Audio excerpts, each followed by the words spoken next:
திரு நைமி சாரண்யம் 97வது திவ்ய தேசம். ஸ்ரீஹரி லக்ஷ்மி சமேத தேவராஜன் பெருமாளே நமக. பெருமாள் நின்ற கோலத்தில் கிழக்கு நோக்கி ஸ்ரீஹரி விமானத்துக்கு கீழ் அருள்பாலிக்கிறாருங்க. இங்கே இருக்கக்கூடிய தீர்த்தம் சக்கர தீர்த்தம், கோமுகி ஆறு, நேமி தீர்த்தம், திவ்ய தீர்த்தம், விஸ்ராந்த தீர்த்தம் அப்படின்னு 5 தீர்த்தங்கள் சொல்லப்படுதுங்க. இங்கே நம்முடைய திருமங்கை ஆழ்வார் மங்களாசாசனம் செய்திருக்கிறாருங்க. இந்த திருத்தலத்தை பற்றி நம்ம பார்ப்போம். இங்கே இருக்கக்கூடிய பெரிய ஆலமரம் ஒன்று 5000 ஆண்டுகள் பழமையானது அப்படின்னு சொல்லி சொல்கிறாங்க. முன்னொரு காலத்தில் முனிவர்களும் யோகிகளும் வடநாட்டில் உள்ள நைமிசாரண்யம் என்ற இடத்துல தான் தவம் செய்ததா புராண நூல்கள் சொல்லுதுங்க. உத்தரப்பிரதேச மாநிலத்தில் உள்ள நைமிசாரண்யம் 16 கிலோமீட்டர் தூரம் அடர்ந்து விரிந்து கிடக்கும் காட்டு பகுதியாகுங்க. இங்கு வன வடிவில் இறைவன் பக்தர்களுக்கு அருள் புரிவதாக ஐதீகம். மகாவிஷ்ணுவின் 108 திவ்ய தேசங்களில் ஒன்றாக நைமிசாரண்யமும் போற்றப்படுதுங்க. இந்த நைமிசாரண்யத்தில் இருந்துதான் சூத முனிவர் மகாபாரதம் உள்ளிட்ட பல்வேறு புராணங்களை சௌகனர் தலைமையிலான முனிவர்களுக்கு எடுத்துரைத்தார் என்று புராண நூல்கள் கூறுதுங்க. 4 யுகங்களில் 4 முதன்மை தீர்த்தங்கள் அல்லது 4 புனித தலங்கள் இங்கு இருந்ததாக கூறப்படுதுங்க. இதனுடைய தல வரலாறை பார்ப்போம்.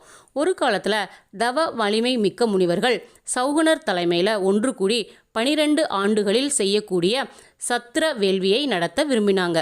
வேள்வி நடத்துவதற்கான சிறந்த இடத்தை தெரிவு செய்யும்படி பிரம்மாவிடம் சொன்னாங்களாம். பிரம்மா ஒரு தர்பை புல்லை எடுத்து அதை ஒரு வளையமாக்கி கீழே உருட்டினாருங்களாம். அந்த தர்பை வளையம் எங்கு விழுகிறதோ அதுவே தவம் செய்வதற்கு ஏற்ற இடம் அப்படின்னு சொல்லி சொன்னாருங்களாம். பிரம்மதேவன் உருட்டிவிட்ட தர்பை வளையம் கோமதி ஆற்றங்கரையில் விழுந்து அந்த இடமே நைமி சாரண்யம் அப்படின்னு சொல்லி சொல்லப்பட்டதாக சொல்லப்படுதுங்க. இந்த இடமே வேள்வி செய்ய உகந்த இடம் என்று கருதிய முனிவர்கள் வேள்விக்கான பணியென இங்கே தொடங்கினாங்களாம். நேமி என்பதற்கு சக்கரம் அல்லது சக்கர வலயம் என்று பொருள். ஆரண்யம் என்றால் காடு. நேமி சார்ந்த ஆரண்யம் என்பதே நைமி சாரண்யம் என்றானது. இங்கு முனிவர்கள் தொடங்கி நடத்திய வேள்வியின் முழு பலனையும் திருமாலுக்கு வழங்குவது அப்படின்னு சொல்லி முடிவு செஞ்சாங்களாம். வேள்வியில் தோன்றிய அவில் பாகத்தை திருமாலுக்கு வழங்க அதை அவர் ஏற்றுக்கொண்டு அனைவருக்கும் இந்த தலத்தில் அருள் புரிஞ்சாருங்களாம். இந்த கருத்தை பின்பற்றியே இங்குள்ள மக்கள் இறைவனை ஆரண்ய வடிவில், அதாவது காடுகள் உருவில வணங்குகிறாங்களாம். ராவனை வனம் செய்து அயோத்தி திரும்பிய ராமர் அதன் பின் அஸ்வமேத யாகம் செய்ய இந்த இடம்தான் தேர்ந்தெடுக்கப்பட்டு இந்த இடத்துல தான் அஸ்வமேத யாகமும் செஞ்சார் அப்படின்னு சொல்லி சொல்லப்படுதுங்க. அதே போல் சீதையை கடைசியில் பூமிக்குள் மறைந்த இடமும் இந்த இடம்தான் அப்படின்னு சொல்லி சொல்கிறாங்க. ஆதிசங்கரர் இங்கே வந்துதான் தியானம் செய்தாருங்களாம். கிருஷ்ண பக்தரான கண் பார்வையற்ற சூரியதாஸ் வாழ்ந்த இடமும் இது அப்படின்னு சொல்லி சொல்கிறாங்க. சௌகன ரிஷி மகாபாரதத்தை பற்றி ரிஷிகளுக்கு விளக்கி கூறிய இடமும் இதுதான் அப்படின்னு சொல்லி சொல்லப்படுதுங்க. 30 முக்கோடி தேவர்களும் தவம் செய்த இடம் என்ற பெருமைக்கு உரியதாக இந்த நைமிசாரண்யம் இருக்குங்க. இந்த தலத்தில் எம்பெருமான் கிழக்கு நோக்கி நின்ற கோலத்தில் தேவராஜன் ஸ்ரீஹரி என்ற பெயரில் அருள்பாலிக்கிறாருங்க. தாயாரின் பெயர் ஸ்ரீஹரி லக்ஷ்மி என்பதாகும். புண்டரீகவள்ளி என்ற பெயரும் அந்த தாயாருக்கு உண்டுங்க. இந்த தலத்தில் ஆல்ரெடி நம்ம சொன்ன மாதிரி சக்கர தீர்த்தம், கோமதி தீர்த்தம், விமானம் ஹரி விமானத்தில் பெருமாள் அருள்பாலிக்கிறார். இறைவனுக்கு சங்கர நாராயணன் என்ற பெயரும் இந்த தலத்தில் இருக்குது. சக்கர நதிக்கரையில் சக்கரத்தாழ்வார், லக்ஷ்மி, சீதை ஆகியோருடன் கோவில் கொண்டிருக்கிறாருங்க. விநாயகருக்கு இங்கே தனி சன்னதி இருக்குங்க. ரிக், யஜூர், சாம, அதர்வண வேதங்கள், 18 புராணங்கள், 6 சாஸ்திரங்களும் கூட இங்கு இருந்துதான் எழுதப்பட்டிருக்கின்றன அப்படின்னு சொல்லி சொல்கிறாங்க. கிருஷ்ணர், பலராமர், பாண்டவர்கள் போன்றோர் இந்த தலத்துக்கு வருகை புரிந்திருக்காங்க. தற்போதுள்ள இங்குள்ள ஆலயத்தில் ஆழ்வார்கள் பாடிய மூர்த்திகள் இல்லை அப்படின்னு சொல்லி சொல்கிறாங்க. அது அதுக்கு முன்னாடி இருந்ததெல்லாம் இப்போ வட தேசத்தில் என்ன ஆயிருக்கு அப்படின்னு பார்த்தீங்கன்னா, நிறைய படையெடுப்புகள், அந்நிய படையெடுப்புன் போது நிறைய கோவில்கள் சிதலம் அடைஞ்சிருச்சு. நம்ம தமிழ்நாட்டில் இருக்கக்கூடிய கோயில்கள் தான் நிறைய கோயில்கள் பாதுகாக்கப்பட்டிருக்கு. வட இந்தியாவில் பார்த்திங்கன்னா நிறைய கோயில்கள் அந்நிய படையெடுப்புன் போது அவங்களுடைய மதத்தினுடைய கோயில்களை கொண்டு வச்சுட்டு நிறைய கோயில்கள் அழிச்சப்பட்டதாக சொல்லுதுங்க. அதனால் நம்மளுடைய திருமங்கையாழ்வார் வர்ணிக்கப்பட்ட அந்த அளவுக்கான பாசுரங்களுக்கான மூர்த்தி இங்கே இல்லை அப்படின்னு சொல்லி சொல்கிறாங்க. அதுக்கப்புறமா பிற்காலத்தில் இந்த பெருமாள் வச்சதாக சொல்லி சொல்கிறாங்கங்க.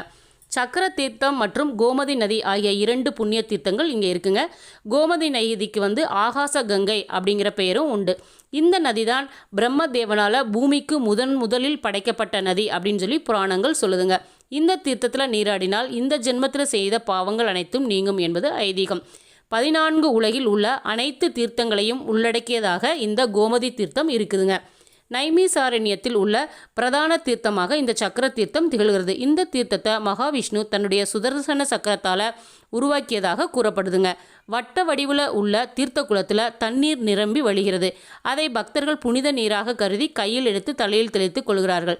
இந்தியாவில் உள்ள அனைத்து புனித தீர்த்தங்களிலும் நீரும் இந்த சக்கர தீர்த்தத்தில் இருப்பதாக நம்பப்படுதுங்க. இந்த நைமிசாரண்யத்தினுடைய சிறப்பு பார்ப்போங்க. இங்கே பூதேஸ்வரர் மகாதேவ் கோவில் அப்படின்னு ஒரு புராதன கோவில் ஒன்று சிவாலயம் இங்கே இருக்குதுங்க. இந்த சிவாலய சுவரில் அனைத்து இந்து தெய்வங்களின் படங்களும் இல்லைன. சிவலிங்கம் திருமேனிக்கு பின்புறம் உள்ள சுவரில் மகாவிஷ்ணுவின் சிற்பம் இருக்குதுங்க. கணேசன், கார்த்திகேயன், சூரியன், மகிஷாசுரவர்த்தினி, துர்காதேவி, பிரம்மா ஆகியோரும் இந்த தலத்தில் இருக்காங்க. ஸ்ரீ லலிதாம்பிகைக்கு ஒரே வளாகத்தில் 2 கோவில்கள் இங்கே இருக்குங்க. உயரமான பீடத்தில் புதிய சிலையும் ஒன்று இருக்குது. வெளியே சுற்று சிவரின் போது முக்கோட வடிவில் யாக குண்டத்தை காணலாம். அருகிலேயே பழமையான லலிதா சிலை அமைந்த சன்னதியும் இங்கே இருக்குங்க. தக்ஷனின் யாகத்தில் கோபத்துடன் தன்னை மாய்த்து கொண்ட பார்வதியின் உடல் இதயம் விழுந்த இடமாக இந்த இடம் கருதப்படுதுங்க. இங்கே ஒரு பெரிய ஆலமரம் அமைஞ்சிருக்கு. இது 5000 ஆண்டுகள் பழமையானது அப்படின்னு ஆல்ரெடி நம்ம சொன்னோம். இந்த மரத்தினுடைய அடியில் தான் அமர்ந்து வியாசரும் 4 வேதங்களையும் புராணங்களையும் சாஸ்திரங்களையும் முனிவர்களுக்கு விவரித்ததாக இங்கே கூறுறாங்கங்க. அதனால தான் இதுவரை வியாசஸ் காடி அப்படின்னு சொல்லி அழைக்கிறாங்க. நம்ம ஊரில் எப்படி பட்டின்னு சொல்கிறோம், அதே மாதிரி அங்கே காட் அப்படின்னு சொல்லுவாங்க. வியாசஸ் காடி அப்படின்னு சொல்லி இதை அழைக்கிறாங்க. திரேதா யுகத்தில் அகிராவணன், மகிராவணன் என்ற அசுரர்கள் ராம லக்ஷ்மணர்களை பாதாள லோகத்துக்கு கொண்டு சென்றனர். அனுமன் அவர்களை கொண்டு ராம லக்ஷ்மணரை தோளில் அந்த இடத்துலேருந்து மேலே கொண்டு வந்தாருங்க. பாதாளத்திலிருந்து அனுமன் வெளிவந்த இடம் நைமிசாரண்யம் அப்படின்னு சொல்லப்படுதுங்க. இங்கே ராமரையும் லக்ஷ்மணரையும் தன்னுடைய தோளில் தாங்கிய நிலையில் அனுமன் கோயில் ஒன்று இருக்குதுங்க. இது உத்தரப்பிரதேச மாநிலத்தில் லக்னோவிலிருந்து 80 கிலோமீட்டர் தொலைவில் நைமிசாரண்ய திருத்தலம் இருக்குதுங்க.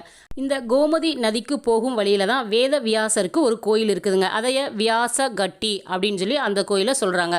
வியாச முனிவர், சுக முனிவர் இருவரும் இந்த தலத்தில் இருந்தபடி தான் பாரதம், பாகவத புராணங்களை இயற்றியதாகவும் நம்ம கூறப்படுதுங்க. அதை ஏற்கனவே நம்ம பார்த்தோம். இங்கே திருவிழாக்கள் என்ன அப்படின்னா வைகுண்ட ஏகாதசி, ஸ்ரீ ராமநவமி உற்சவங்கள் மிக சிறப்பாக கொண்டாடப்படுதுங்க.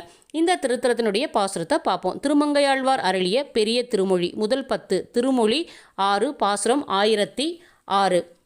ஊன் இடை சுவர் வைத்து என்பு தூண் நாட்டி ரோமம் வேய்ந்து 9 வாசல் தான் உடை குரம்பை பிரியும்போது உந்தன் சரணமே சரணமென்று இருந்தேன் தேனுடை கமல திருவினக்கு அரசே திரைகொள் மா நெடுங்கடல் கிடந்தாய் நான் உடை தவத்தால் திருவடி அடைந்தேன் நைமி சாரணியத்துள் எந்தாய்.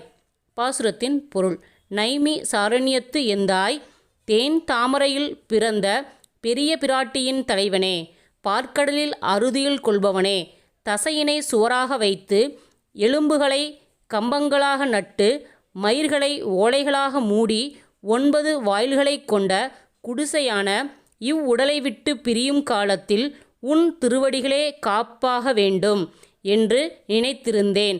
ஆதலால் உன்னை சரணடைந்தேன் என்கிறார் திருமங்கையாழ்வார். ஓம் நமோ நாராயணாய.